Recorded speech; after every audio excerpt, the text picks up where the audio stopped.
Bonjour, je m'appelle Katinka Saltzman, je suis actuellement doctorante au sein du département de français de l'Université de Genève. Je suis absolument ravie d'avoir remporté ce premier prix ce soir pour la finale de ma thèse en 180 secondes avec une recherche qui porte sur Top Dog Underdog, qui est une pièce de théâtre non traduite d'une dramaturge africaine-américaine contemporaine, Susan Laurie Parks. En Europe, absolument personne ne sait qui elle est, pour la bonne raison qu'elle n'a précisément pas été traduite.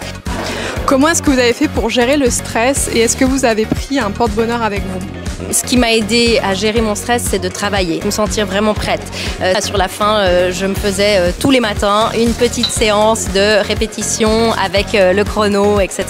Et par ailleurs, voilà, il se trouve que j'ai fait pas mal de théâtre aussi. Je viens un peu de ce milieu-là. Au petit porte-bonheur et au gris-gris, j'ai tout à fait pris un gris-gris. C'est ce bracelet-là qui est à mon fils, qui a 7 ans, qui s'appelle Edouard et qui est l'être le plus merveilleux du monde, soit dit en passant.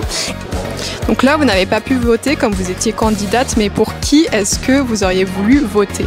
J'aurais voté pour Michoué, qui a eu donc le deuxième prix. J'ai été très séduite par sa recherche déjà, le contenu que je trouve extrêmement intéressant et par ailleurs j'ai été très touchée par sa manière de le mettre en scène et de vivre sur scène. Voilà.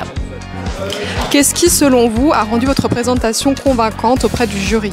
Alors c'est évidemment une question extrêmement difficile puisque ça demande de se projeter en quelque sorte de l'autre côté du miroir, mais disons si je me prête à l'exercice, j'imagine que c'est d'abord sans doute la passion avec laquelle j'ai parlé de mon sujet, j'ai montré à quel point cette langue, cette patte textuelle de Susan Laurie Parks est vraiment extrêmement unique, singulière. J'avais à cœur de jouer avec les mots et de montrer comme la langue peut être ludique et passionnante.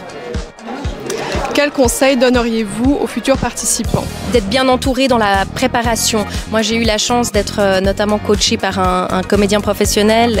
Sûr que ça aide beaucoup. Et après, la famille, les amis, etc. C'est vrai que le premier cercle bienveillant pour moi, il a été déterminant. Donc voilà, ce serait ça mon conseil.